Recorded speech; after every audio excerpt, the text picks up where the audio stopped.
एक बात जरा आप समझ लीजिएगा, मैं फिर बताता चलूं आपको। मैंने 4-5 पेशन गोइयां की थी। मैंने 5 जून को कहा था कि पाकिस्तान को मिसाके पाकिस्तान की जरूरत है, और मेरी पार्टी ने उस वक्त मेरी बात का बुरा बनाया था। तो सर अब मुझे ये बताइए ना सर, अजहर साहब जो हो गया सो हो गया। अब जब आप जेयूआई के साथ मिल बैठ रहे हैं, पीपल्स पार्टी के साथ बैठेंगे, नून लीग तो वैसे ही एब्सोल्युटली नॉट है आपके लिए, तो मरकज में हुकूमत आप लोग लेना चाहते हैं अब भी या नहीं? बिकॉज वो साद रफीक का आजकल ट्वीट बड़ा वायरल हो रहा है ना, जिसपे वो असम्बली में खिताब करते हुए कह रहे हैं कि एक सिचुएशन वो आ जाएगी कि कोई वजारत उज़्मा लेना नहीं चाहेगा।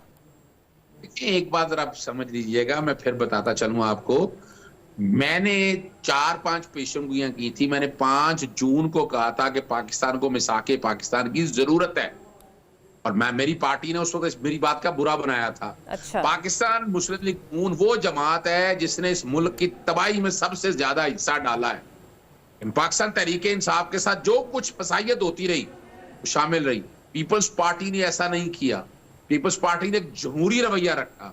उन्होंने क्या किया, यानी इद्दत का केस था 1450 साल में। पार्टी का इलेक्शन का सिंबल ले लेना, मजाक बनाया हुआ इलेक्शन कमीशन है। वो इलेक्शन कमीशन और इंडिपेंडेंट कैंडिडेट कह दे कि नहीं पाकिस्तान तहरीक इंसाफ को बैन करना है। तो जेयूआई का रवैया कैसा रहा है? वो भी जमहूरी रवैया रहा है आपके साथ?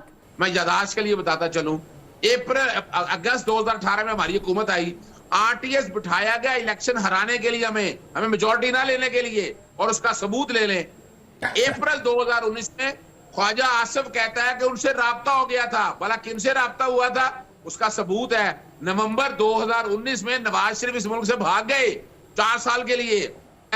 लिख के देता हूं, मैं वजीर आजम हूंगा, ये मैं नहीं कहता, ये रिकॉर्ड के ऊपर चीजें हैं। हम आंखें बंद कर ले, दिल पे जब बैठे हो ना तो दिल पे हाथ रख के अपना कसम खा के इंसान बात करे कि यार मैं सच बताऊं, मैं झूठ ना बताऊं, कौम को गुमराह मत करूं।